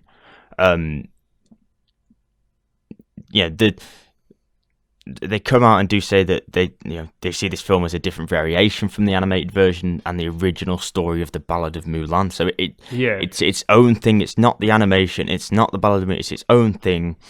There was a different angle took from Li Shang's character. They do go on. I can't really say a lot of how that will come across, but there's a multi-dimensional layer to him, and the audience will be able to see that when they watch the movie. I think we just watch the movie and make a decision for ourselves, but I think their decision is mainly for the reasons they're saying. I don't think they don't want, LGBTQ characters not in their film. I think that's stupid. I think Disney are very open and inclusive about stuff like that. But you also have to bear in mind, this is live action. This is also people's culture that you could go against here. Also, having people of that thing in the army, maybe in that era, people could argue it's not realistic. There's a lot of points you can go on, depending on which side you're coming from. I was just thinking, really though, I just thought that no one really needs to just bring it up and say, it's because of a response to the Me Too movement. Because I just think saying that it just really started causing an uproar in it, and I just think people just didn't really know how to respond to it. Personally, I think the film's not going to do very well. Doesn't really seem like people are very much interested in it at this point, especially now that people are finding out about this. This seems to be a major deal breaker for a lot of people. And no musical numbers, deal breaker for people. No Mushu, deal breaker for me. I knew there wasn't going to be no Mushu anyway from before, and if they had a Mushu in there, it would have had to been still voiced by was it Eddie that did Mushu? Eddie Murphy, yeah, it would have had to be voiced by Eddie, and Eddie's too big and working on his Netflix stand-up, so I am to pay to get him back. It's Disney, don't care. I am disappointed in the no musical numbers, but I do understand. I am disappointed. Oh my gosh, Tom, that was the jokest. I am disappointed in the lack of musical numbers. Mulan is one of the best soundtracks of a Disney film. It does. It's freaking hard. That's why I'm a little bit kind of peeved. I'm a little bit what the hell? What I don't even mess with musicals like that. I like the Mulan soundtrack. A very LGBTQ inclusive soundtrack as well, you could say. But also you could say the opposite. You could argue against the opposite. So I think they've made the safe decision, but also I think that, like I said, the context of the animation makes sense. If you put the context of Mushu and the musical numbers in the live action version, I think you'd probably have a bit more. Yeah, but Tom, bit more issue. The musical numbers didn't make sense in any of the other live action remakes. So why have they decided to take it out of this one? Aladdin they do because it's the genie. You can't have Aladdin without you can't have. I'm never watching that film. I tried watching it and I was just like, you can't have Aladdin without the genie. Man. You can't have the Lion King without the music because that's the big part of the Lion King. So yeah, but that was a big part of Mulan. The whole scene when that famous scene when she's in the army. Come on, man, Tom. That's a famous scene right there. They shouldn't have took that out. It's just it is what it is at this point. No, we need to move on because we've run out of time. Quick. I do just want to just cap it off. That if you do want to be, as close to the culture and stuff as possible in live action with something like this, then yes. Unfortunately, it has to, and obviously there's the Ballad of Mulan, the original story there as well. So they sort of have to play on that a little bit. So it is disappointing, but it's not surprising that is the route they've chosen to go down. But yes, music. Music. We had a few other ones. Oh, Proud Family is also coming back, or she's going to be sick, and it's all the voice actors for the Proud Family. I'm so hyped. I hope Destiny's Child and Solange comes back and does the soundtrack as well. Moving on to music. Bridging the gap between music and gaming.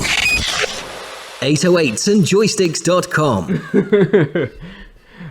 Yo, I didn't have any singles put down for new releases, so do you know if you know any new songs that have just come out? Just like chime in. And so starting with albums, so Nothing Makes Sense Part 2 by Lord Fubu. We've got Anyways by Young Nudie, very very impressive project. My Turn by Lil Baby, have not listened to it yet, but everyone on the internet says it's pretty good. It's Lil Baby, but I don't know what really we expect. It's going to be hard. Suddenly by Caribou, very very nice. You listened to Caribou before, Tom? I feel like you have. Yeah, I haven't listened to a lot of the new projects this week. I haven't had time yet, but yeah, I will be checking that out at some point. We've got Map of the Soul 7 by BTS. Christine and the Queens, La Vita Nuova EP. Happy to Be Here by Ant Clemens. I ain't listened to this yet, but I feel like it's gonna be really fire. Like Ant Clemens is hard. Like, yeah, I'm hyped. Man Alive by King Cruel. Ordinary Man by Ozzy Osbourne. I Love Letter to You 4 Deluxe Edition by Trippie Redd. It's got like 30 tracks on there, so knock yourself out if you really love Trippie Redd. And G Herbo PTSD, which is really a really impressive project. That really is important for Chicago. Takes a real look into how all that shit over there affects young black men, basically. Got a really nice song on there by Juice WRLD. That is really kind of horrifying, like the verse that he's done. You know when like people do verses and you think it's kind of like he knew what time it was. Like, it's weird. So yeah, there was all of that. Is there any other albums that I have missed off, Tom, that I have not said or anything like that? Not any notable albums that I know of. No, I think you've covered most of them. Singles wise, though, you know, we'll move on to the singles wise. You have a Party Next Door, Split Decisions. Oh, Party album now coming out March the 13th. I was gonna say I think it's the 13th. Yeah, I had a quick listen to that. It was okay. I think that's the only thing I've really had a quick listen to. It was cool. It's pretty much still in the same style as these other songs that he's released, don't you think? Like, it's like The News and Loyal. Like, I felt like it's in the same. To be honest, when I said quick listen, probably not enough to remember. God damn, Tom. You listened to the new Weekend songs though? I have listened to After Hours. After Hours was on the playlist last week. It's okay. I'm excited for the album. Not overly excited, but I'm excited to see what comes of it. It seems like he's going into a new era again. The videos have been very interesting. I know that. Yeah, no, they have been. We also have Unknown T, Fresh Home. Yes, he is Fresh Home. What is this? Millions, BX19. He's from Brum. This Millions guy. It's pretty sick. He's blowing up like majorly, and he's from the local area. So yeah, Millions, BX19. I don't really know. Oh, I've got a few albums that I've like listened to that I feel like we just never highlighted that have like come out as well. I have more singles to go through. Oh yeah, carry on. Notable things that have come out for me that I've had a little listen to. Happiness Over Everything, or Ho, by Jhené Aiko featuring Future and Miguel. Don't know why I called him Miguel then. Miguel. Yeah, there's also been 17 by Pink Sweats. Pink nice. Sweats, yeah, a bit different, but okay. Green Eggs and Ham by Princess Nokia. She's got a whole 2 albums out, by the way. Oh, Princess Nokia. Depends where you're from. Depends if you're American. Yeah, she's got 2 albums out.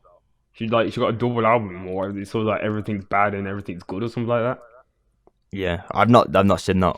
I'm just looking now on Apple Music. Like, that's why I didn't put it on the new releases list. I missed it out by accident. You put me on to Thanks Ye as well by Consequence.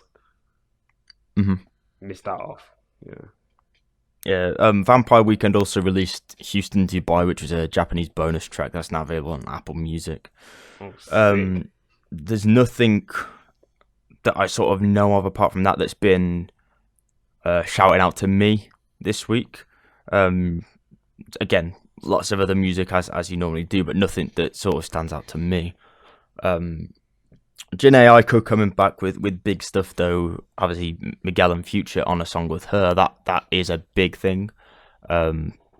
She's been doing some good stuff again recently, and I'm excited to see where that goes.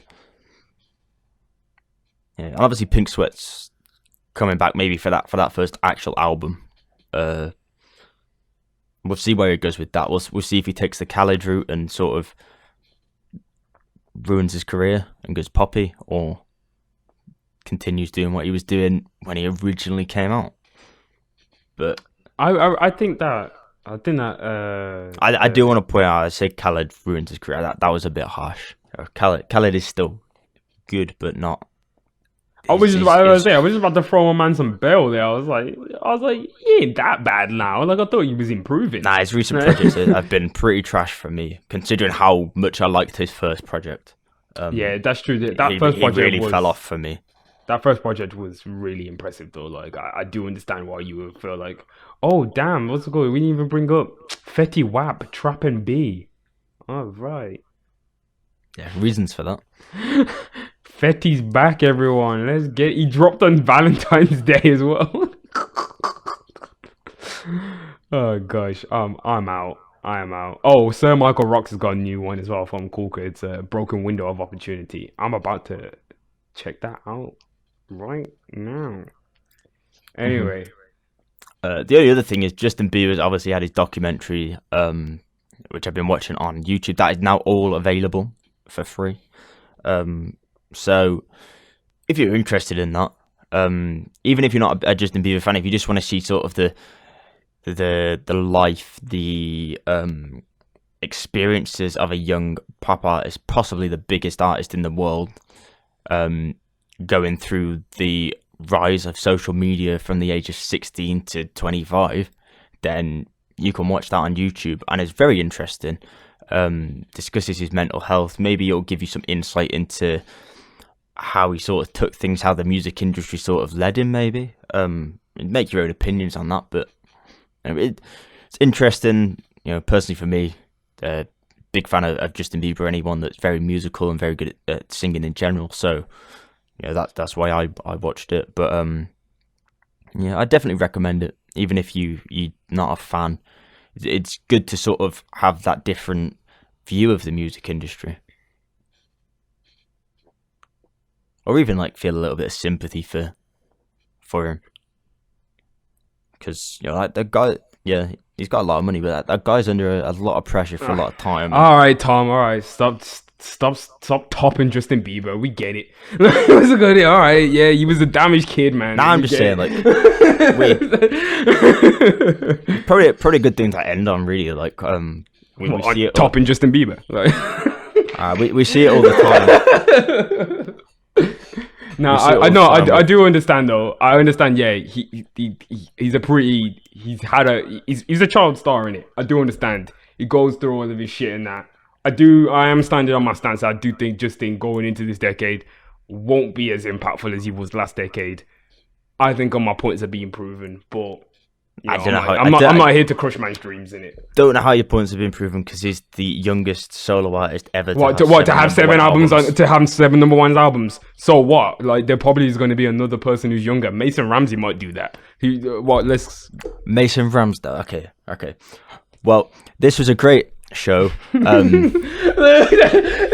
even want to admit it though. Mason Ramsey might do that. He's younger than Justin Bieber. He had a number 1 song. Mason Ramsey hasn't had a number 1 album. He might get some number 1 albums. You never know. Lil Pump's younger than Justin Bieber. He might have a few number 1 albums. My man's going back to Walmart, and my man's going back to McDonald's. So, hey, Lil Pump's still the biggest finesse out. Stop playing with his name like that. Okay, we'll see. We'll see. The only person that could challenge him is Billie Eilish, and I do believe in that. Oh, so only just basically no one else can give Justin Bieber a challenge. As I said, I'm not talking about. I'm not talking about him having his seven albums being on number one on Billboard means nothing because Billboard, the radio runs Billboard anyway, and yeah, it's a great achievement. He's really young.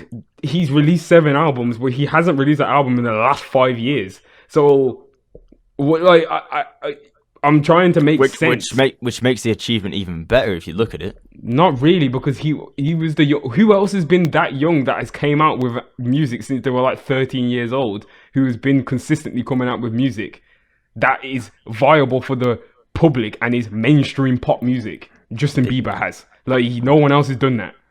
Michael Jackson. That's because Michael... Yeah, but that was years ago.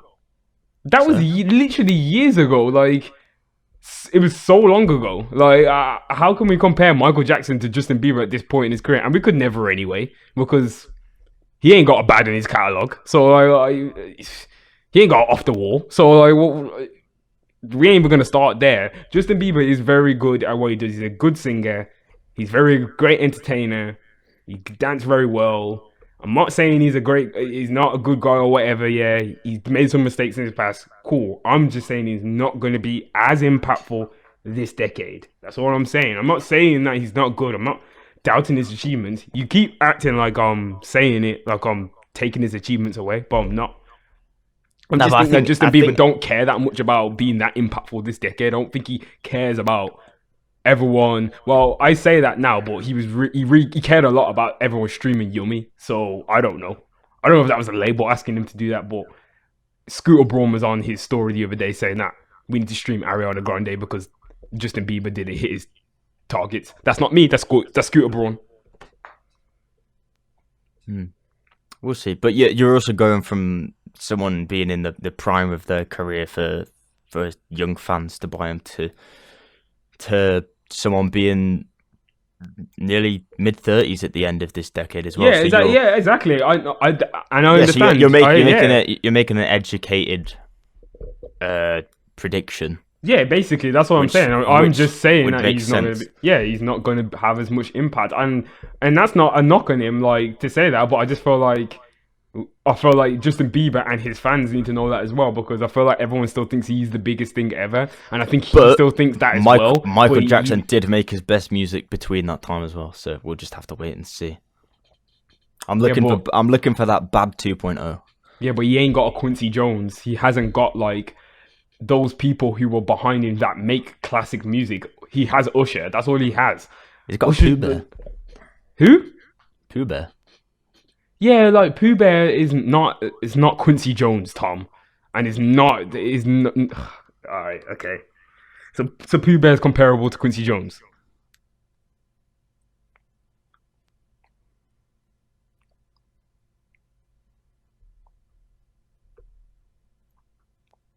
No. Join us next week.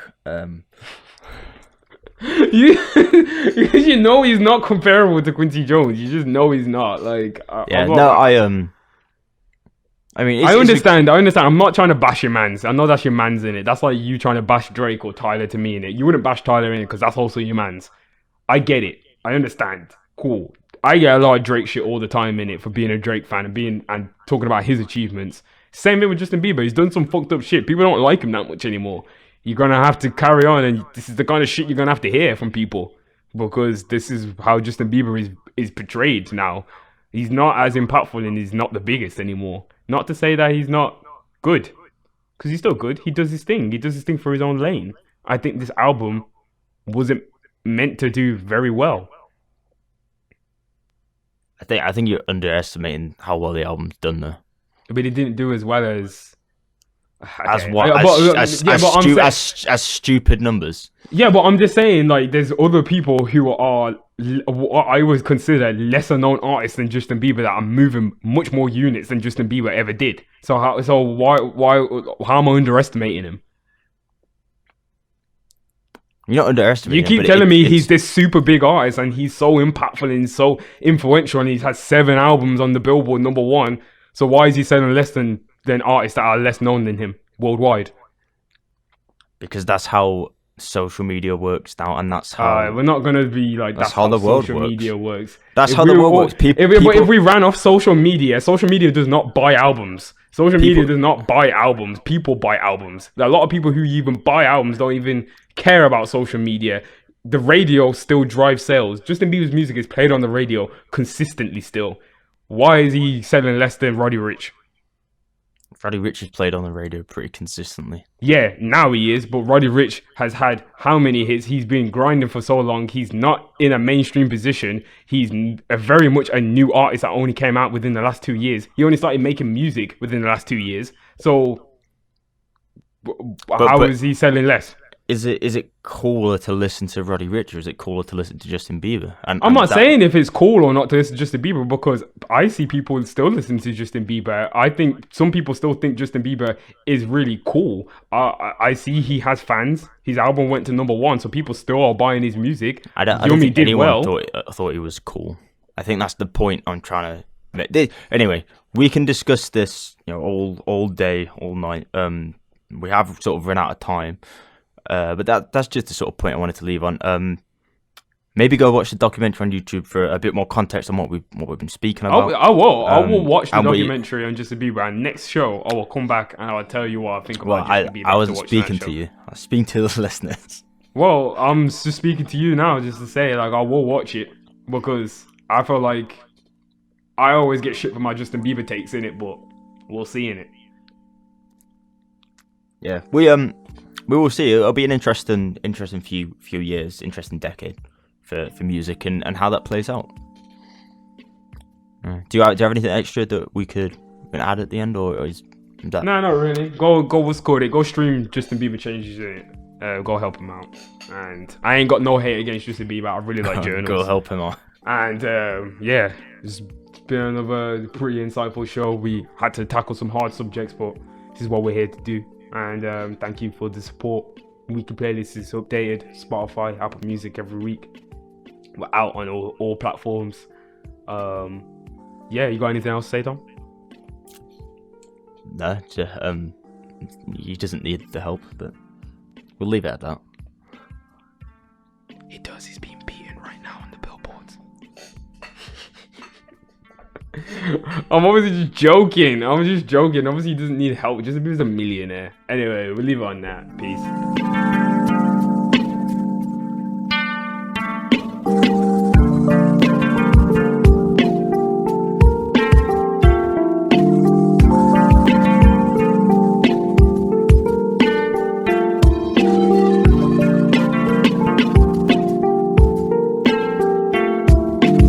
808s and Joysticks with Tom Stone and Tairell Hayward Brown.